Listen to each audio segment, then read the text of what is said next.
go.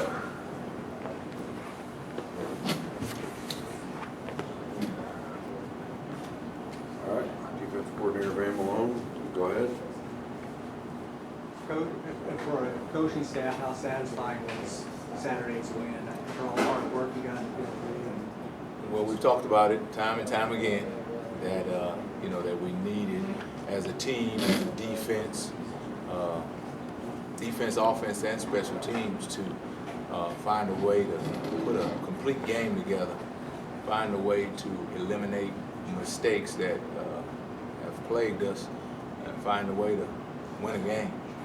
And so it was exciting for our players to be able to get that done because of all the work that they've put in throughout the season, and then for that time they were able to be rewarded. Beyond eliminating some mistakes, was there any particular aspect of your defense that was executed at a higher level Saturday than it had been previously? Well, I think that was our big focus, was to eliminate the mistakes, severely reduce the number of plays that we gave the offense, opportunities that we gave them to score. We had a defensive score. I think it'll probably go in the books as a special teams score, but that was gratifying because our defensive line and defensive front, our defensive team has done a really good job on extra point and field goal rush, and for them to be able to go out and be rewarded for the work that they've put in all season long, and then have a guy have the awareness to be able to recover the fumble or recover the block and take it for a score at a point in the game where it really gave our team some momentum, a spark, and a drive to continue to make plays throughout the rest of the game. When you look at Memphis, they started out 8-0. And during that stretch, they averaged 40-something points a game. Now they've lost 3 straight, averaging 22. What have been the differences that you've seen when you look at their offense? Well, I'll tell you what, they're extremely talented, but as I've watched them, they've done things, and they played good teams as well, but they've done things, had turnovers. Opponents have been able to pressure the quarterback, different places. They've had breakdowns, even some on special teams. So they just kind of have suffered for the last few weeks, suffered some of the things that we've suffered from, all season. Their quarterback, Paxton Lynch, 6'7" and 245 or something. When's the last time you faced a quarterback that big, and what are the biggest challenges he presents for your defense? Well, even beyond his size, he's a talented passer. He runs as well. Sometimes you have a quarterback with his size, and you can, as a defense, you can negate the fact that he can put pressure on you as a runner. But you see him sometimes take off. So that's something that I think as a defense, as a defensive team, as a staff, we have to make sure that we always account for his ability to be able to run with the football. But then when you look at their attack, he passes the ball, but then they also really make efforts to allow him to carry the ball. They have design runs for him, so he presents a challenge in that way. But like I said, he's also a really good passer. So he does not run it as well as some of the quarterbacks we've faced, but he definitely, even at 6'7", has the ability to be able to take it down the field as a runner. There was one play you guys did where you had 2 guys go in from the outside, and both of them came in untouched. Is that something you called, did you know what they were going to do there? Or? Yeah, we call that the cupcake blitz. I'm just joking. No, we normally an offense will slide the protection to the left or to the right to be able to block one of those guys. And I think what happened is that our linebacker did a good job of, all night long, he did a good job of disguising, I'm coming, no I'm not, yes I am, no I'm not. Well, there's another time where he walks up, and maybe the offensive lineman thinks that he's not going to come, well, he ends up coming, as well as the linebacker to the opposite side of the formation. So that's how it ends up, where they don't slide properly. There's miscommunication in there somewhere, and it allows us, to be able to come free with two guys. Well, in a way, that's not a good thing, because we sandwiched him right in between us both. Does their offensive line resemble a line that you've seen earlier, Memphis's? I mean, do they resemble a line that you've seen earlier this year? Well, they are really athletic. They move a lot, kind of like the East Carolina line we faced. They move him around in the pocket. Lynch is what is him. And then, like I said, the fact that they're really athletic and they move well, it presents a challenge, because now, if with your front, if you move a lot, now you can almost outthink yourself. And so we have to really watch that. And then our defensive line, they will watch film and understand that these guys are athletic. They do a great job of getting out in space, getting the edge. They'll attack. Memphis will attack you with a lot of perimeter plays.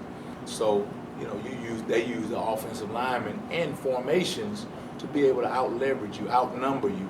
If you don't react to pullers, right, you have a guy who's slow on the reaction to the puller. Now, they got an offensive lineman out on a defensive back, an offensive lineman out on our star position. So we have to do a good job with our front, as well as our linebackers, of reacting to the movement of their offensive linemen, so as to not allow us to be out-leveraged time and time again. They also do a good job, like some teams we've faced this season, of cut blocking. And they cut block guys. Yeah, I don't like it either, but they do a great job of getting to the edge, and while the defender is running to try to maintain his leverage, then they'll drop and cut you. So those are things that our guys will have to show them, not as much as the opponent Navy, but they'll have to definitely be shown that. Will your defense benefit from having seen Navy a couple weeks ago doing the same things? Well, I think so, because like I said, when we were preparing for Navy, is that they do some things which are really different than any that you'll face, but then some of the other things that, like the cut block, and some of the other things that you'll face, you'll see time and time again, like these guys, and in their attack, you'll see some speed option.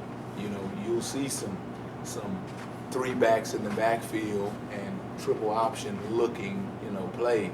So those things in football today, trying to get guys to the edge, trying to make sure that your assignment sound, trying to read and pitch off people, those are things that I think they stay in football.